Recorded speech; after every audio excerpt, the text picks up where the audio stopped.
Aqui no Distrito Federal, por exemplo, o governo foi um dos primeiros a estabelecer a quarentena com o fechamento do comércio e lentamente a medida vem sendo relaxada. Ontem, por exemplo, passou a ser permitida a abertura de óticas. Oficinas de automóveis já estão funcionando, outros estabelecimentos comerciais, escolas permanecem fechadas. Ana. É isso. Obrigada, viu, Juliana? E a Miriam Leitão já está por aqui para a gente falar um pouco mais desse vai e vem aí no Ministério da Saúde. Miriam, bom dia para você. No meio de uma pandemia, a principal preocupação de todo mundo é, se houver essa troca realmente no Ministério da Saúde, qual vai ser o impacto no combate ao coronavírus? Bom dia, Ana Paula. Bom dia, Juliana, que estava aí conversando com você agora. E bom dia a todos que acompanham o Bom Dia Brasil. O impacto é o seguinte, o presidente pode trocar o ministro. Está nas suas atribuições escolher seus ministros, claro.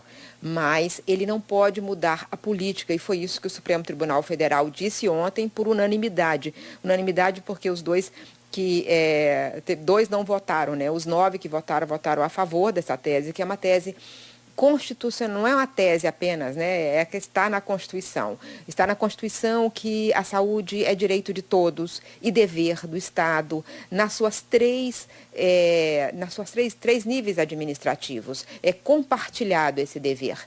O dever da União, Estados e municípios. Portanto, numa federação, numa democracia, os outros entes federados têm autonomia nas suas regiões para decidir sobre saúde pública. E saúde pública, um direito do cidadão. Então, acho que o Supremo Tribunal Federal resolveu essa dúvida. Então, o presidente pode fazer isso, pode trocar o seu ministro, mas não pode trocar a política. Porque se decretar agora vai ser o fim do isolamento, cada governador no seu território vai dizer o que ele tomar a decisão lá na sua região, né? E, além disso, ontem o ministro Mandetta, nessa entrevista impressionante que ele concedeu ontem do lado do seu secretário executivo, João Gabardo, e do lado do Anderson, que tinha pedido demissão, que é o secretário de Vigilância de Saúde, ele estabeleceu o seguinte, olha, nosso primeiro pilar é com o SUS, a defesa intransigente da vida, que é a missão do SUS. E o segundo pilar é a ciência. Então, qualquer ministro que chegue, qualquer ministra que chegue, seja escolhido, tem essa baliza, tem que respeitar a ciência, tem que respeitar a missão do SUS, tem que respeitar o que decidiu o Supremo Tribunal Federal sobre as competências estaduais e municipais nas definições das suas políticas de proteção. Portanto, é isso, pode mudar o ministro, mas dificilmente pode mudar a política. Ana Paula. Pois é, Miriam, o ministro da Saúde que vinha seguindo as orientações da Organização Mundial da Saúde, está aí prestes a ser trocado no meio de uma pandemia. Isso você diria que é basicamente por causa dessa diferença de opinião com o presidente ou tem mais alguma coisa aí por trás? Olha, tem essa diferença de opinião, o ministro foi irredutível na defesa da ciência, na defesa da vida, mas também é o seguinte, é preciso entender que parte da política, para dar certo essa política de saúde que o ministro definiu, a maneira como trabalha, ele estabeleceu que era preciso uma comunicação grande com a sociedade. Então, passou a dar entrevistas diárias. A ideia de dar entrevistas diárias do lado, tanto de Gabardo quanto do Anderson, foi parte da estratégia. Mais ou menos isso me lembra os planos econômicos. O que deu certo teve uma explicação muito clara. Então, ele teve a adesão da população para as políticas, foi com convencimento. E isso aí elevou muito a popularidade dele, o apoio dele na população, e aí o presidente ficou enciumado da popularidade que é maior do que a do presidente nesse quesito qual é a melhor política para a saúde. Então, o presidente ficou contra o ministro, não pelos seus defeitos, mas pelas suas qualidades, pelo seu bom desempenho. Ana Paula. Obrigada, Miriam. Até mais. E a Organização Mundial da Saúde alerta que a Europa vai enfrentar semanas decisivas pela frente. Esse aviso vem no momento em que alguns governos começam a relaxar as medidas de isolamento na Europa. Cecília Malan vai contar mais pra gente. Bom dia, Cecília. Bom dia, Ana. Bom dia a todos vocês. O diretor regional da OMS falou sobre isso agora há pouco, numa entrevista por videoconferência para proteger a saúde dele e a dos jornalistas. Hans Kluge disse que os países que estão relaxando as regras de isolamento devem se certificar de que a transmissão está controlada e de que o sistema de saúde é capaz de testar e isolar quem for diagnosticado com a Covid-19. Kluge afirmou ainda que a Europa está atualmente no centro da tempestade. Os casos no continente praticamente dobraram nos últimos 10 dias para quase 1 milhão. Aqui no Reino Unido, o ministro da Saúde disse que ainda é muito cedo para pensar em retirar as medidas restritivas. O governo deve anunciar daqui a pouco a extensão do isolamento social por mais 3 semanas. As internações caíram 5% por aqui, mas a taxa de mortalidade ainda é muito alta. A oposição trabalhista diz que apoia essa extensão, mas cobrou uma estratégia para definir como e quando as medidas devem ser levantadas. Uma pesquisa divulgada hoje revelou que quase metade dos britânicos está sofrendo com altos níveis de ansiedade e mais de 80% estão muito preocupados com os efeitos do coronavírus na vida deles. Na Espanha, o número de mortos ultrapassou a marca dos 19 mil. 551 pessoas morreram de ontem para hoje. Uma ligeira alta em relação ao balanço anterior. Trabalhadores da construção civil e de parte da indústria voltaram ao serviço esta semana. Mas o governo espanhol diz que o confinamento do restante da população permanece até 26 de abril, podendo se estender ainda mais. Na França, está tudo parado até 11 de maio e chama a atenção o contágio no porta-aviões Charles de Gaulle. 668 marinheiros foram diagnosticados com a Covid-19, mais de 1/3 da tripulação. Ao todo, Ana, na França já morreram mais de 17 mil pessoas com o novo coronavírus. São números muito tristes. É isso, muito obrigada, viu, Cecília? E na Coreia do Sul, o partido governista teve uma vitória esmagadora nas eleições parlamentares, atribuída à resposta eficiente contra a pandemia. A coalizão do presidente Moon Jae-in elegeu deputados suficientes para governar com maioria no parlamento. É a primeira vez em 16 anos que uma aliança de esquerda consegue essa maioria. No início do ano, o presidente estava com a imagem desgastada por causa da desaceleração da economia, também de escândalos políticos, mas a popularidade dele subiu com a resposta à Covid-19. Desde o anúncio do primeiro caso, em fevereiro, o país realiza testes em massa, rastreia casos e isola os doentes. Atualmente, são 60 mil sul-coreanos que estão em quarentena. As regras de distanciamento social e de higienização se repetiram, como a gente vê aí nessas imagens, na votação de ontem. Obrigado, Ana. Mudando de assunto agora, aqui em São Paulo, um homem atropelou 4 pessoas da mesma família numa rua da Zona Leste. Ele fugiu sem prestar socorro, mas foi seguido por um motorista de aplicativo que passava pelo local e acabou sendo preso. Logo depois do atropelamento, o engenheiro Ednei Dantas dos Santos foi flagrado entrando no condomínio onde mora, na zona leste da capital paulista. Ele atropelou 4 pessoas da mesma família. Dá para perceber que ele teve dificuldades para manobrar o carro dentro do prédio. Em seguida, ele reaparece já a pé, cambaleando. Já caí desacordada, né? Não vi mais nada. Quando eu acordei, eu perguntei do meu filho, que estava no meu colo, né? O homem só foi localizado graças a um motorista de aplicativos que presenciou o atropelamento, viu o homem fugindo e o seguiu por cerca de 1 quilômetro. O Ricardo descobriu onde ele mora e chamou a polícia. Ele estava na minha frente, né? Eu fui tentar ultrapassar ele.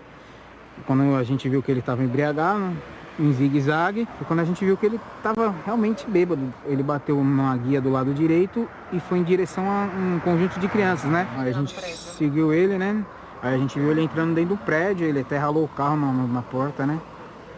Aí foi quando eu resolvi chamar alguém para dar um apoio, porque a gente não pode fazer nada, né? Porque eu acho que o que eu podia fazer foi ir atrás dele. O vidro da frente do carro ficou todo rachado. E falou que lá era uma rua perigosa e que ele ficou com receio e por isso não parou. Só falou que bebeu uma cervejinha e estava indo embora para casa. decidir se vão aceitar as recomendações da Casa Branca. Governadores e executivos de várias áreas, inclusive os que fazem parte do Conselho da Casa Branca que estuda a reabertura do país, pedem mais testes para que as pessoas possam voltar ao trabalho com segurança. Apesar de mais de 3 milhões de pessoas terem sido testadas aqui até agora, a falta de testes ainda é o principal obstáculo para a reabertura dos estados. Algumas regiões, Ana, ainda restringem o exame para pessoas que apresentam os sintomas mais graves. E os Estados Unidos, como você falava, estão perto de ter 700 mil casos do novo coronavírus. Isso, a gente lembra, mais de 30 mil pessoas morreram. 2.569 só nas últimas 24 horas. É um novo recorde diário, Ana. E Trump disse que os dados sugerem que o pico foi atingido, mas insistiu que a batalha continua. A Califórnia, por exemplo, anunciou que vai estender a ajuda a cerca de 150 mil imigrantes ilegais, que, segundo o governo, representam 10% da força de trabalho do estado. E eles estão colocando, segundo o governador, a vida deles em risco, porque a maioria trabalha em indústrias consideradas essenciais. Além disso, em Nova York, o estado com o maior número de casos e de mortes, o governador Andrew Cuomo ordenou ontem que todas as pessoas usem máscaras em público, no mercado, metrô, na rua, e que ele também disse que quem não puder usar, quem não usar, pode ser parado pela polícia e ter que pagar uma multa. No estado, aqui nos Estados Unidos, além das máscaras, muita gente está usando luvas para tentar se proteger do novo coronavírus, mas esse material descartável virou um problema aqui nas ruas. Vamos ver. No rosto, as máscaras impedem o contato com gotículas de saliva contaminadas pelo novo coronavírus. Para quem está doente, o gesto evita o contágio de quem está por perto. As luvas são mais um cuidado, mas depois do uso, esses aliados contra a pandemia estão indo para o lugar errado. São descartados no meio da rua, em estacionamentos, parques e até dentro d'água. O problema é que o novo coronavírus pode continuar ativo por horas ou até dias e quem entra em contato com esse material pode se contaminar. Além disso, esses itens não são biodegradáveis e a organização Oceans Asia afirma que já estão sujando também os oceanos. O uso de máscaras e luvas pela população em geral é novidade. Por isso, ainda não há uma orientação clara sobre o jeito correto de jogar esse material fora. Então, depois de usar, é só retirar, tomando cuidado para não se contaminar e jogar no lixo em segurança. Aliás, é uma questão de bom senso. Lixo nunca deve ser jogado na rua, ainda mais contaminado. Para chamar a atenção das autoridades e tentar conscientizar os usuários, muita gente apelou para as redes sociais. Em Boston, o Departamento de Limpeza postou fotos de um funcionário recolhendo luvas e fez um apelo para que os moradores não sujem as ruas. O prefeito da cidade de Attleboro, no estado de Massachusetts, que também tem postado fotos como estas, critica. As pessoas que fazem isso se importam mais com elas mesmas do que com os outros. Estamos nisso juntos. Somos melhores do que isso. Maud Laurie começou o projeto Uma Luva numa rede social para mostrar o que tem encontrado nas ruas de Miami toda vez que sai de casa para caminhar. Minha teoria é que a pessoa vai ao mercado e quando entra no carro, tira as luvas, joga em qualquer lugar sem pensar na coletividade. É a cultura do primeiro eu. O objetivo da página é fazer as pessoas mudarem esse comportamento. Há sempre uma esperança. Tenho vontade de dizer a eles: anda só mais 1 metro e joga numa lixeira. Você está botando outras pessoas em risco.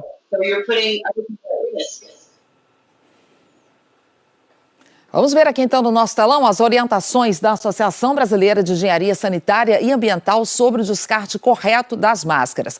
Como já falamos aqui, primeiro, na hora de retirar a máscara do rosto, é preciso segurar só no elástico que fica atrás da orelha e não tocar na parte da máscara que encosta na boca e no nariz. Importante também, claro, lavar as mãos antes e depois de retirar a máscara. Mas e aí, o que a gente faz com a máscara? A melhor forma de descarte, segundo a Associação de Engenharia Sanitária, é usar um saco plástico, colocar a máscara lá dentro e amarrar a sacola. O ideal, então, é jogar essa sacola com a máscara no lixo do banheiro ou, pelo menos, em um lixo comum que não vá para reciclagem, porque isso evita que outras pessoas acabem tendo contato com a máscara se ela estiver infectada. Já a máscara de pano precisa ser lavada sempre depois de usar. Dá para usar água e sabão ou deixar de molho por 30 minutos numa solução com água sanitária. Intervalo? A seguir, você vai ver que a Justiça Federal suspende a exigência de CPF regular para quem vai receber o auxílio emergencial de R$ 600. Mesmo assim, as agências da Receita amanheceram lotadas mais uma vez. E você vai ver ainda as dificuldades para conseguir o auxílio. Muitos brasileiros não têm acesso à internet nem telefone celular. E ainda, desde o início da pandemia, os bancos já receberam mais de 2 milhões de pedidos de renegociação de dívidas de pessoas e de empresas que não estão conseguindo arcar com as contas. A gente volta já, agora 9h07, horário de Brasília.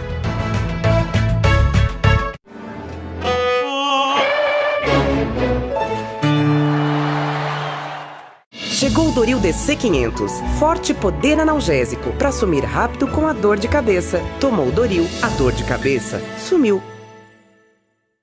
Está precisando de dinheiro agora? A Crefisa tem. Você pode contratar pelo... O juiz Ilan Presser, do Tribunal Regional Federal da Primeira Região, em Brasília, suspendeu ontem a exigência de que o CPF esteja regular para quem vai receber o auxílio emergencial de R$ 600. Decisão que vale para todo o país. A Justiça atendeu a um pedido do governo do Pará, que foi reforçado pelo Ministério Público Federal. O juiz federal deu, então, 48 horas para que a Receita Federal e a Caixa adotem as medidas necessárias para cumprir essa decisão. Agora é preciso ficar atento porque a Advocacia Geral da União ainda pode recorrer. E mesmo com essa decisão de ontem da Justiça, muita gente amanheceu mais uma vez nas filas em frente a agências da Receita Federal. No Rio de Janeiro é o 4º dia seguido que isso acontece. Priscila Chagas está lá na Receita Federal, em Madureira, zona norte do Rio.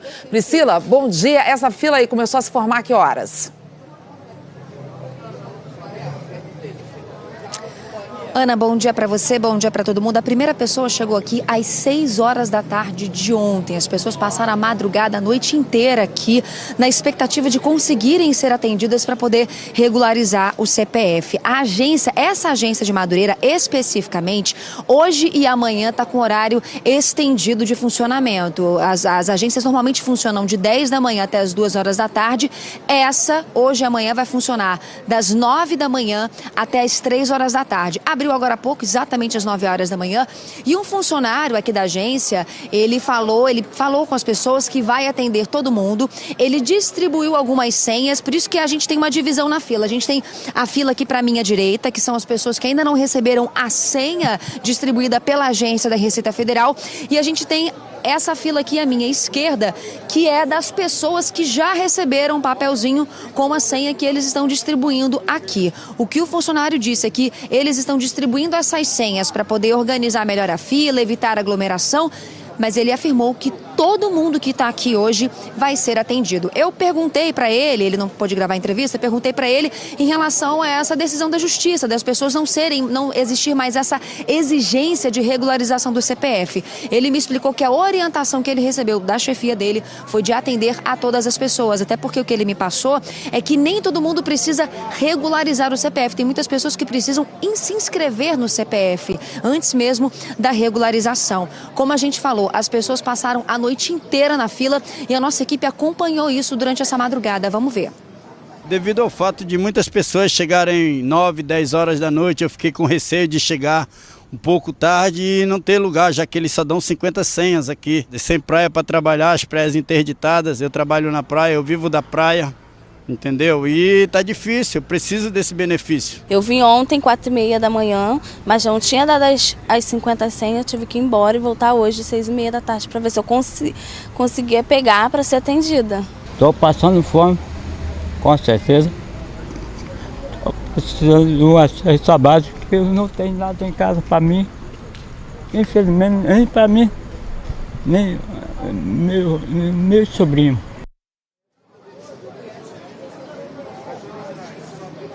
Agora há pouco, o Globocop filmou lá em Duque de Caxias, na Baixada Fluminense, uma fila enorme em frente à agência da Receita Federal. E o curioso é que era de um lado da calçada tinha uma fila em frente à Receita Federal e do outro lado da calçada tinha uma fila enorme também em frente à agência da Caixa Econômica Federal.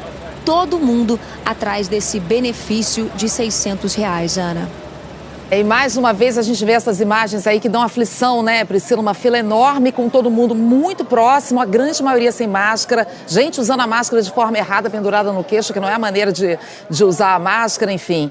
Obrigada pelas suas informações aí. A Priscila tentou, né, saber como é que fica a situação depois dessa decisão da Justiça lá no posto da Receita onde ela está. A gente procurou também por aqui a Receita Federal para saber como é que fica a situação agora com esse fim da exigência da regularização dos CPFs, mas ainda não tivemos nenhuma resposta. E além dessa questão do CPF, muitos brasileiros estão encontrando também outra dificuldade para receber esse auxílio de R$600, que é a seguinte: quem não está no cadastro único tem que se inscrever no site da Caixa ou por um aplicativo do programa emergencial. Mas para muita gente, uma das maiores dificuldades é exatamente o acesso à internet. Inclusive, Rodrigo, a gente encontrou até voluntários tentando ajudar essas pessoas a conseguir ter acesso à internet para fazer esse cadastro. Dificuldade muito grande, pode parecer simples ali, mesmo para quem está mais familiarizado, né, já tem uma certa dificuldade. A gente mostrou aqui vários momentos, várias fases, e tem gente que não tem nem celular, nem internet. Vamos dar uma olhada. Quem pode, fica em casa. Mas a gente tem visto todos os dias muita aglomeração em agências da Caixa Econômica Federal em todo o Brasil. Isso porque ainda tem bastante gente que não sabe como receber o auxílio emergencial de R$600. Essa procura pelo presencial tem um motivo. Mais de 60 milhões de pessoas no país ainda não têm acesso à internet. Outros que têm aparelho celular, por exemplo, não estão tão acostumados assim a interagir com o mundo virtual. Aí, todas essas facilidades da tecnologia tão importantes durante essa pandemia do coronavírus não chegam justamente para quem mais precisa nesse momento. A Lúcia, o Marcos e a Lara estão longe um do outro, mas bem próximos nas atitudes. Os três querem diminuir essa barreira tecnológica. Estão cheios de boa vontade, ajudando quem não tem ou não sabe usar a internet. Só que eles também estão com dúvidas. Será que eu posso me cadastrar outras pessoas no meu celular? São respostas que o Marcos procura para ajudar os vizinhos do Morro do Macaco, em Cotia, na Grande São Paulo. A Caixa disse que é preciso cadastrar um número de celular para ter o benefício e só é possível um telefone por CPF. A Lúcia, da ONG Crioula, também está orientando quem não domina a internet em 15 bairros do Rio de Janeiro. São catadoras, diaristas, domésticas sem carteira assinada. Mulheres que querem saber, por exemplo, se quem não tem conta na Caixa ou no Banco do Brasil vai conseguir sacar os R$600. A Caixa informou que, nesse caso, será aberta uma poupança digital que só vai poder ser movimentada pelo aplicativo da própria Caixa. Com esse aplicativo, a pessoa pode transferir o dinheiro para outro banco, sem a cobrança de tarifas. Daria para sacar o valor seguindo o calendário divulgado pela Caixa, de acordo com a data de nascimento. Mas e quem vive em lugares onde celular é coisa rara, como os moradores da comunidade do Marai, no Pará? Aqui são 50 pessoas e só uma tem um aparelho. O tempo que eu fiquei lá era para ligar a internet, eles ligam uma vez no dia, com uma máquina. A Lara está tentando ajudar as famílias. Já descobriu que 5 pessoas têm direito ao auxílio. O problema é saber como eles vão receber o dinheiro. Eles precisariam de um celular, porque o aplicativo da Caixa gera um código de autorização para o saque. Essa desigualdade brasileira que chega, é claro, no nível do digital, né? É uma ilusão a gente achar que basta, é muito fácil, basta clique aqui, né? Clique aqui, como assim? Para quem tem um aparelho celular, isso não é. 100% dos brasileiros, definitivamente, né? A Caixa disse que os trabalhadores que se enquadram nos critérios para receber os R$600 e não têm celular com internet vão precisar procurar uma agência pessoalmente, Ana. Muita gente aí com esse aperto financeiro, né, Rodrigo? Muitos autônomos, empresários também estão sentindo a redução do faturamento em meio a essa crise do coronavírus. E com isso, os bancos estão recebendo milhões de pedidos de renegociação de dívidas. E o caminho tem sido esse mesmo, negociação. É um cenário difícil para Tatiane, que vende quentinhas na rua. E a situação também se complicou para Moana, dona de uma loja de sapatos. Empresária, autônoma, ou seja lá qual for a ocupação nesse momento, muitos profissionais enfrentam questões parecidas. Cada vez mais boletos vencendo e falta de dinheiro para pagar. Tá bem difícil, tá difícil já manter, né? As contas de agora, né? E os cartões de crédito já vão se atrasando. Cartão de crédito não deu para renegociar, só a dívida de banco mesmo. E aí entra no cheque especial. No dia 16 de março, eu entrei em contato com o meu banco para renegociar, na realidade, postergar em 60 dias o empréstimo que eu tinha. Meu empréstimo é de 36 parcelas e eu já paguei 32. Eu entrei em contato com a central no dia 16 de março, porque eu estava já prevendo o fechamento da loja, que foi no dia 18 de março. Desde o começo da pandemia, quando os brasileiros foram orientados a ficar em casa e o comércio considerado não essencial foi fechado, a redução do faturamento fez aumentar muito o número de pessoas e empresas endividadas. 5 dos maiores bancos do país receberam mais de 2 milhões de pedidos de renegociação de débitos. Uma grande operadora de telefonia está parcelando as faturas de inadimplentes em até 10 vezes, sem juros e sem multas. E o Detran do Rio também está negociando e parcelando as multas de trânsito. Já os bancos estão dando carência de 2 a 3 meses no vencimento de várias linhas de crédito. Mas a maior parte só estende o prazo a quem está em dia com as contas. Tem também a renovação de operações de crédito para pessoas físicas, micro e pequenas empresas. Mas é preciso ficar atento ao que parece ser uma chance de quitar a dívida.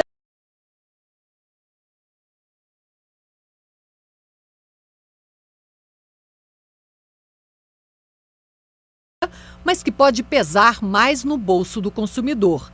A Moana passou por isso. Ela tentou negociar com o banco para estender o prazo de pagamento da parcela do empréstimo. O banco aceitou a renegociação, mas apresentou uma proposta. Essa proposta tinha uma taxa anual de juros de 52% para as últimas 4 parcelas. Eu fiquei super revoltada e... partindo do banco, isso não deveria acontecer, ainda mais com uma microempresária como eu. Moana insistiu com o banco e acabou conseguindo tirar os juros.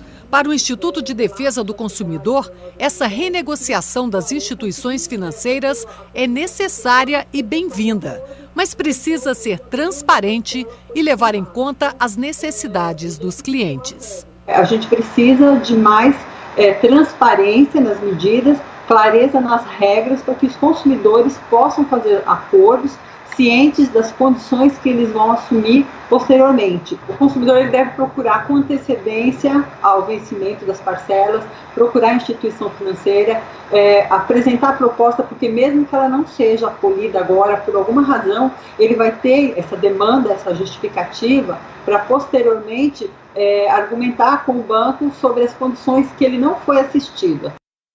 A Federação Brasileira de Bancos disse que os bancos estão abertos a renegociar dívidas de todas as linhas de crédito que oferecem. E no meio de toda essa crise, o governo mais do que dobrou a previsão do rombo nas contas públicas para o ano que vem e calcula que o salário mínimo chegue a R$ 1.079. As projeções foram enviadas ao Congresso na Lei de Diretrizes Orçamentárias, a LDO, que é uma espécie de prévia do orçamento. Vamos ver aqui. A previsão da equipe econômica para 2021, então, é de um rombo de quase 150 bilhões de reais nas contas públicas. O texto da LDO prevê um aumento no salário mínimo de R$ 34 no ano que vem. O novo valor do mínimo, então, passaria dos atuais R$ 1.045 para R$ 1.079. Como o prazo para encaminhar a LDO vencia ontem, aí o governo manteve a previsão de crescimento econômico anterior, 0,02% esse ano, 3,3% no ano que vem. Mas claro que não vai ser isso. A equipe econômica admite que esses números não refletem a realidade e que vai revisar a proposta do orçamento de 2021, que vai ser enviada ao Congresso no segundo semestre. E os senadores aprovaram em primeiro turno a proposta de emenda constitucional que cria o chamado orçamento de guerra, que separa as despesas e receitas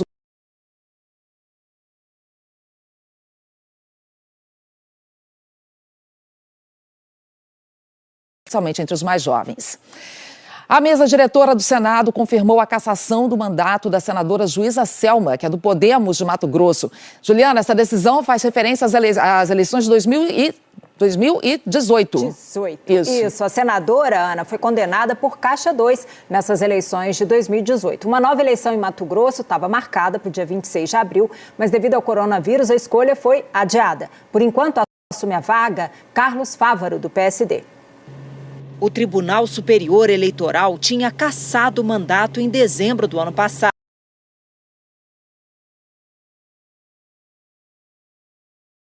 Mas faltava o aval do Senado. A senadora foi condenada por abuso de poder econômico e Caixa 2 nas eleições de 2018. Segundo a Justiça Eleitoral, ela não registrou gastos de R$ 1.200.000 na contabilidade da campanha. Em nota, Selma Arruda, que é juíza aposentada, informou que agora vai se dedicar à advocacia. Ana. Ok. Obrigada, Juliana. Até já. E a seguir, recreador, fotógrafa, cozinheiro, as habilidades e os talentos que as pessoas estão descobrindo durante a pandemia do coronavírus. E ainda, em casa sim, parado nunca. Os exemplos dos idosos que mantêm a forma mesmo com o isolamento. A gente mostra mais já. Agora, 9h26, horário de Brasília. Novalgina, quase 100 anos de tradição no cuidado da dor e febre. Todo mundo tem o direito de ser criança. E toda criança tem o direito do novo coronavírus. Sábado, família. Quem está de quarentena há dias em casa está tendo que se virar em tarefas que às vezes nem costumava fazer antes, né? Tempos de crise exigem criatividade e isso não falta para nós brasileiros. O Rodrigo, por exemplo, que sempre se deu muito bem na cozinha, sempre mandou bem. Já descobriu algum outro talento, Rodrigo, para alguma tarefa de casa? Nem tanto, mas se puxar pro dia a dia agora, eu acho que não dá nem para dizer que é talento, mas eu diria que professor também não, acho que é aluno, viu? Aluno, essa é a história, porque com 3 você fica ali do lado tentando ensinar, né, tudo aquilo que você pode, mas no final você acaba aprendendo com eles, porque são coisas que você já nem lembra mais como que é. Enfim, vamos ver agora alguns brasileiros que estão revelando novos talentos neste período em que precisam evitar sair de casa. Este é o doutor Paulo Neves Silveira Neto, advogado do Recife. Mas agora você também pode chamá-lo de... Aqui é o Mágico Quarentena! O mágico veio para cuidar da energia do Matheus, de 4 anos, e da Sofia, de 7. E aí ele faz brincadeiras, ele conta histórias, faz mágicas, tudinho para entreter a Sofia e o Matheus. E olha quanta gente, filma aqui pessoal, olha quanta gente hoje assistindo ao show do Mágico Quarentena. Puxa agora, bem forte, vai. Ai, deu outro nó. A brincadeira da família acabou se espalhando. No canal eu vou colocando tudo que a gente vai gravando, eu vou colocando lá, para que outras pessoas possam também se entreter um pouquinho, aproveitar esses vídeos para distrair um pouquinho. As necessidades variam de casa para casa. Entreter as crianças, preencher o tempo, fazer algo que alguém fazia pra gente, ganhar um dinheirinho.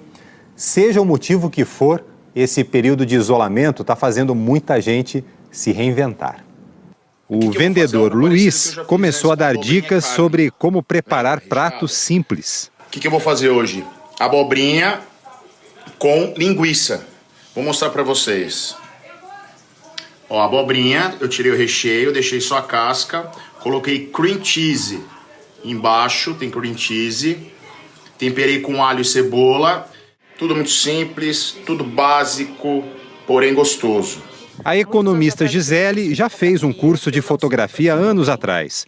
Agora está buscando ângulos diferentes dentro da própria casa. Esse projeto eu faço em preto e branco, eu faço luz e sombra, que eu acho que reflete melhor o momento que a gente está vivendo. E quem sabe, no final disso tudo, a gente tem uma exposição. Geni é bibliotecária. Agora em casa assistiu a um curso pela internet e aprendeu a fazer pães.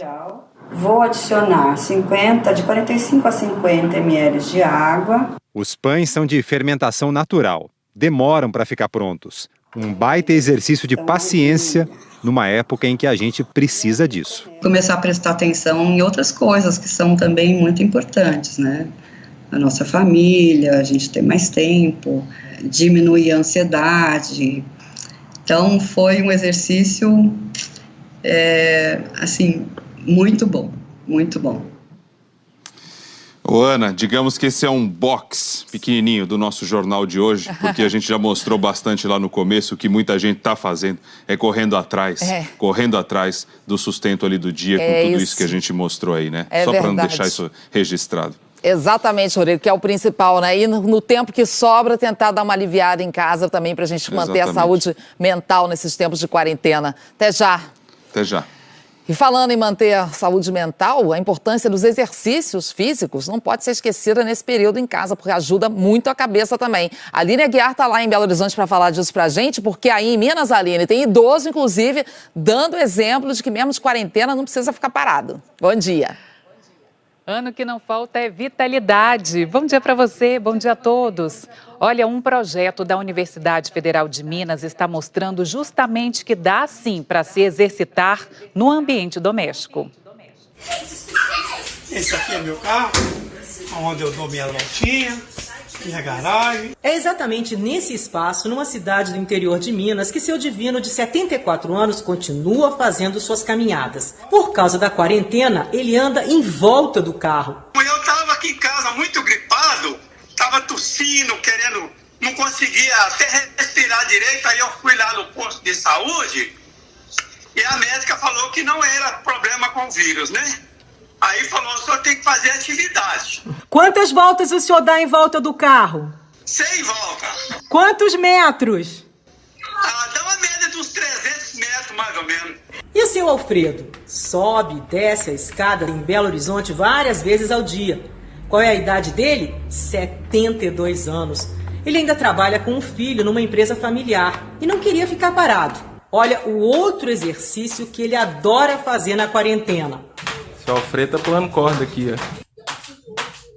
Antes de fazer qualquer exercício, todo mundo precisa de orientação médica em qualquer idade. Uma boa opção para começar são os exercícios leves, que melhoram a capacidade pulmonar e a flexibilidade. Começando da cabeça, enrola. A UFMG tem um projeto de pilates para idosos e divulga os vídeos na internet para serem feitos em casa.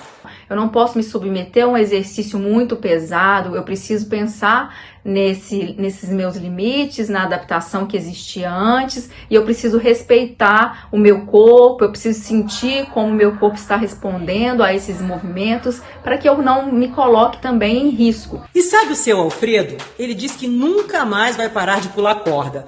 Fez até um desafio para depois do isolamento social, que ele está seguindo direitinho e cheio de saúde. Hoje eu estou fazendo 100 pulinhos. Daqui a um ano eu quero fazer de 300 a 500 pulinhos. Ok? Falou, garoto! Uau, tá combinado então, seu Alfredo. Muita saúde para o senhor.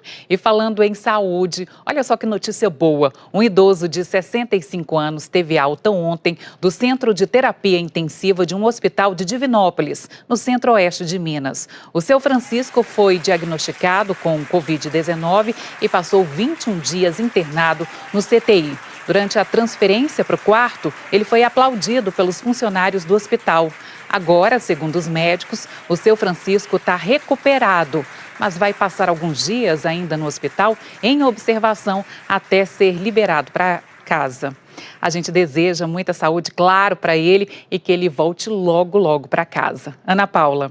É isso, o pior passou, né, Aline, para ele. Obrigada. E o governo do Maranhão fechou as divisas do estado para transporte de passageiros. Mas isso está gerando preocupação no estado vizinho, o Tocantins. A repórter Ana Paula Ribai vai explicar para a gente. Bom dia, Ana Paula.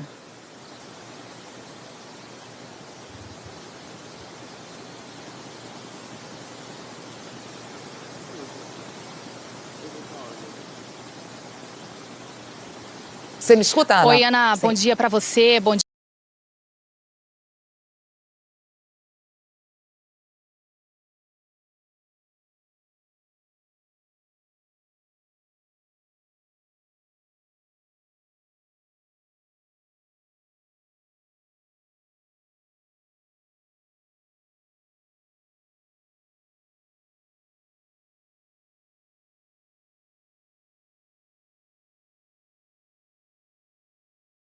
Oi, Ana. Bom dia para você. Bom dia.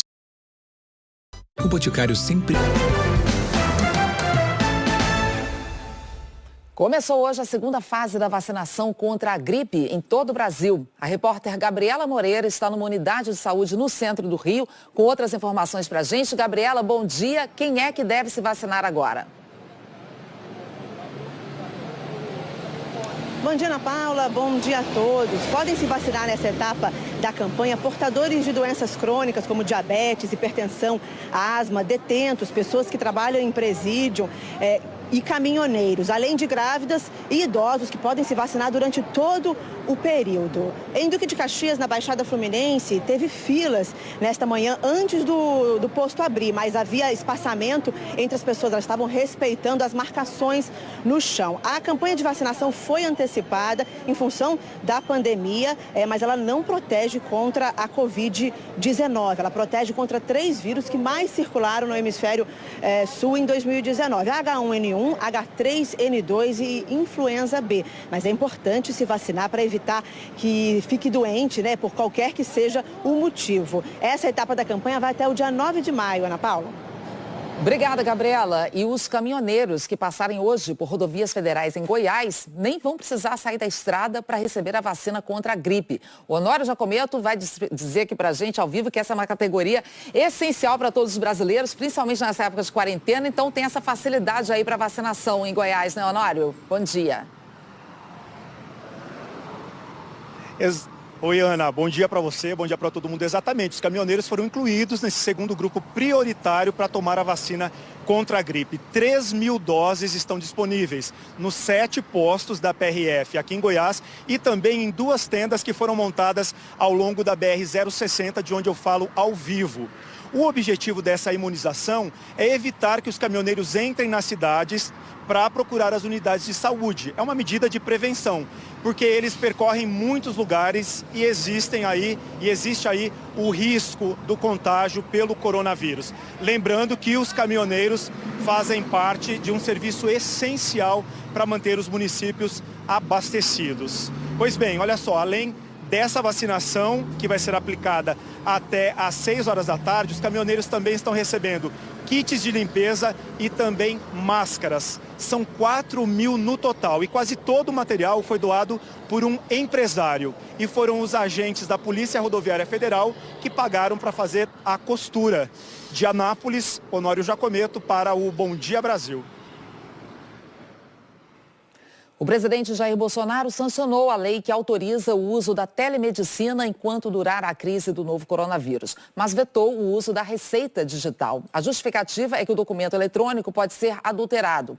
O presidente vetou também o trecho que previa que o Conselho Federal de Medicina regulamentaria a atividade depois da pandemia. O argumento é que a telemedicina deve ser discutida e regulamentada pelo Congresso. Vamos saber agora de previsão do tempo com a Jaqueline Brasil. Jaqueline, bom dia. Você já tinha adiantado que as temperaturas hoje iam cair pelo país. Oi, Ana. Bom dia para você e bom dia para todos. Pois é, e aí no Rio a máxima não vai passar dos 26 graus. Para os cariocas é frio, né? Mas as temperaturas despencaram mesmo em Santa Catarina e no Paraná. Ficaram abaixo de zero em algumas cidades hoje por volta das 6 horas da manhã. Em Bom Jardim da Serra, em Urupema, Santa Catarina, os termômetros registraram menos 3 graus e menos 2 graus. Em General Carneiro, no Paraná, menos 1,2. Teve registro de geada também. Em São Joaquim, na Serra Catarinense, a vegetação ficou toda coberta de gelo. A mínima lá foi de 1 grau positivo e aos poucos a temperatura sobe aí um pouco mais. Curitiba hoje vai ser a capital mais fria do país. Mais cedo fez 6 graus, o sol já está brilhando aí, vai ajudar a esquentar um pouco, mas só um pouco. Máxima de 22 graus. O ar frio e seco se espalhou pelo centro-sul do país, por isso agora de manhã faz frio, só que à tarde, com o tempo firme, a temperatura sobe. É o caso de Porto Alegre, com 24, Floripa com 25 e aqui em São Paulo com 27. Já no norte e nordeste faz calor. Máxima de 32 em Manaus e também em Aracaju. Mas tem circulação de umidade também, por isso a previsão é de chuva em quase todo o norte, no nordeste também, com destaque para essa área, do Ceará até Pernambuco. Vamos dar um pulinho no Recife, porque pode chover, já está chovendo forte, máxima de 30 graus. Já em Mato Grosso, Goiás, Minas e Espírito Santo, chuva mais isolada. No Rio, mais nuvens do que chuva, viu? E amanhã, sexta-feira, trago a previsão especial, não só para sexta, mas para o fim de semana também. Ana. Combinado. Até amanhã, Jaqueline. Até amanhã. Morreu ontem, aos 94 anos, o escritor Rubem Fonseca. Autor de romances e contos consagrados na literatura brasileira, ele sofreu um infarto no Rio de Janeiro. Na certidão de nascimento, mineiro. No coração, carioca. Rubem Fonseca era pequeno quando deixou Juiz de Fora com a família e veio para o Rio de Janeiro. Na nova cidade, se formou em Direito. E no bairro de São Cristóvão, na Zona Norte, começou a carreira profissional. Não como escritor, mas como comissário de polícia da delegacia da região.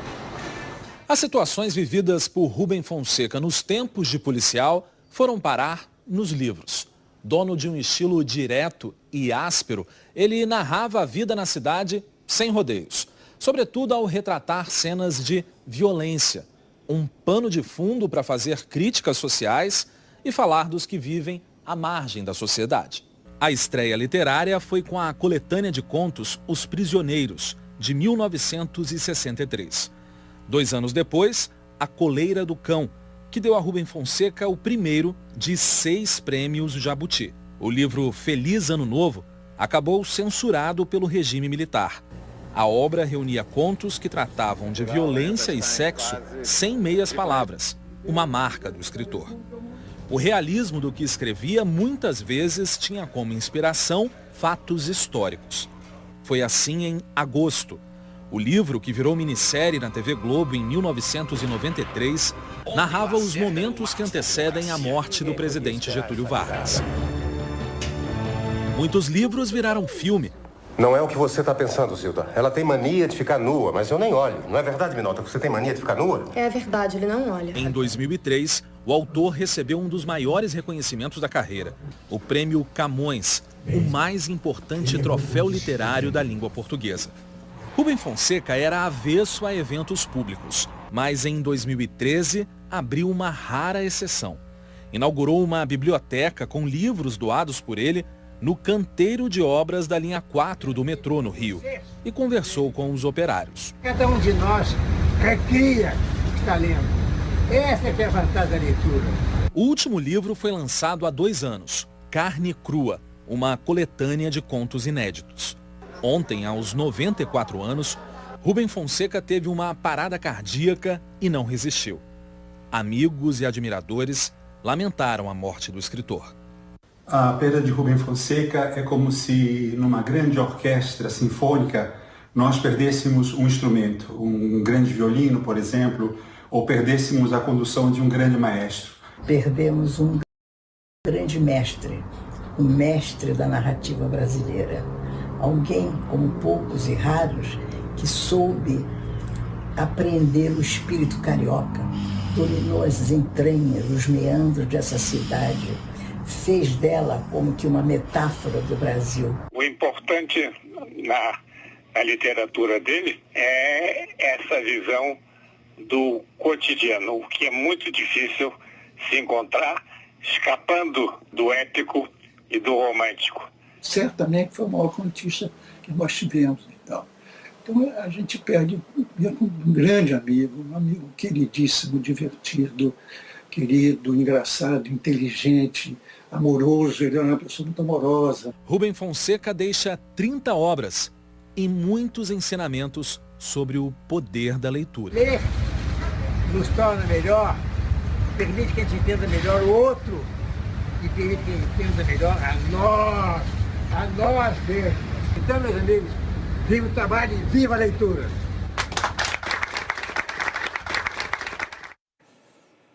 Merece todos os aplausos e a nossa leitura também. Um gênio, Rubem Fonseca. A gente volta a seguir com mais informações sobre a crise política no Ministério da Saúde. E ainda, mais uma semana de números altos nos pedidos de seguro-desemprego nos Estados Unidos. São informações que saíram agora há pouco e a gente traz já já para você. 9h53 agora, horário de Brasília.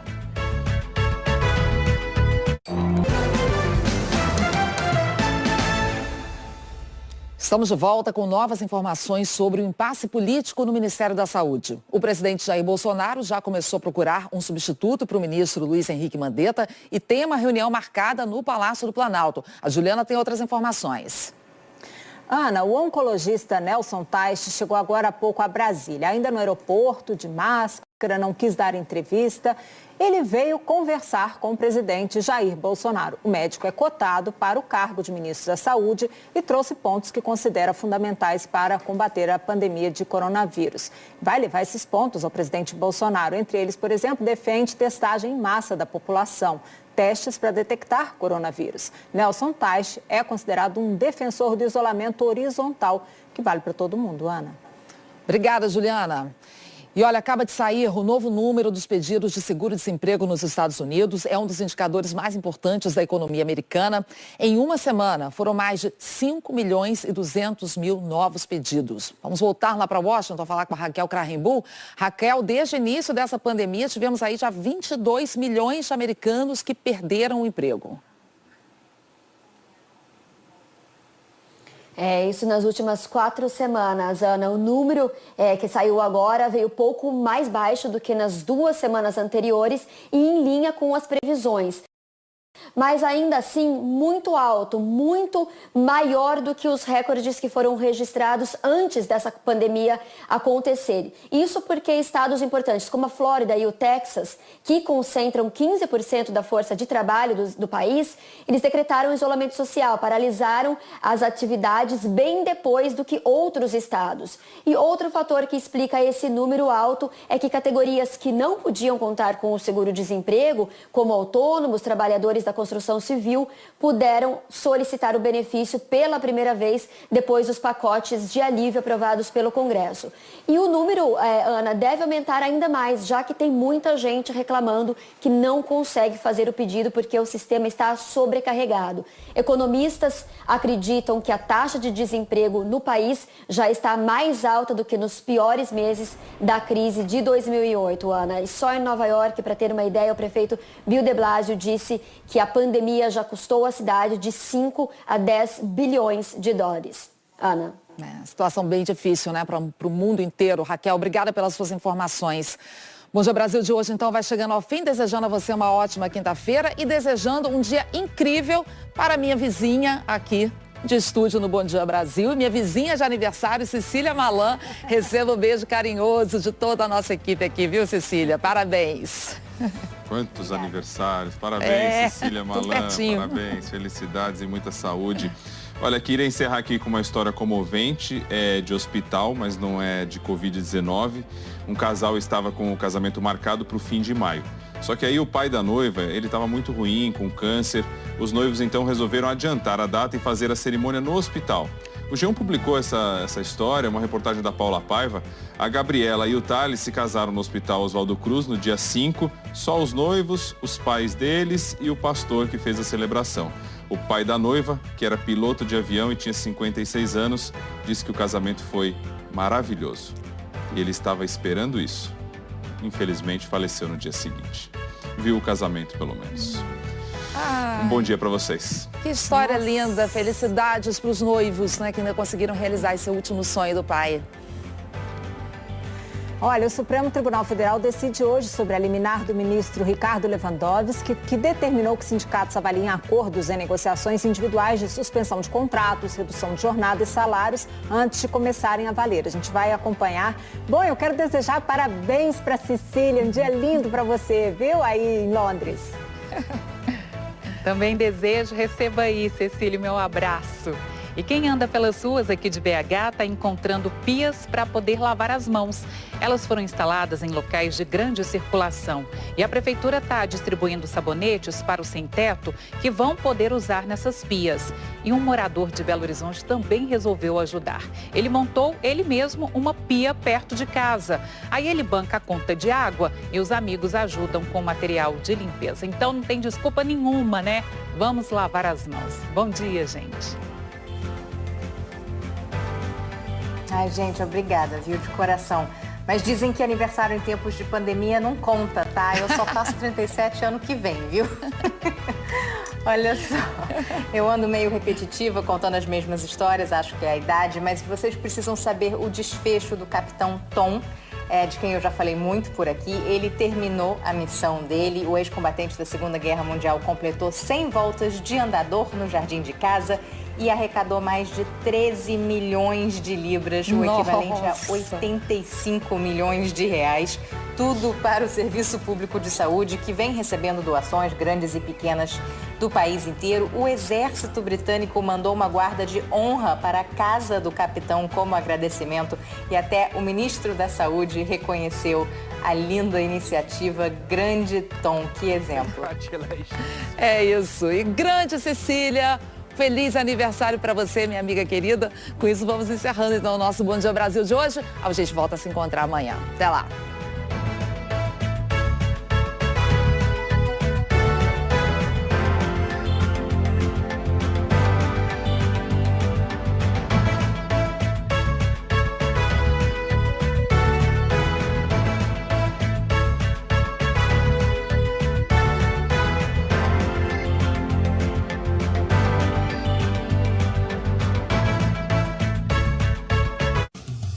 Bom Dia Brasil. Oferecimento Ford. Você pode adiar 3 parcelas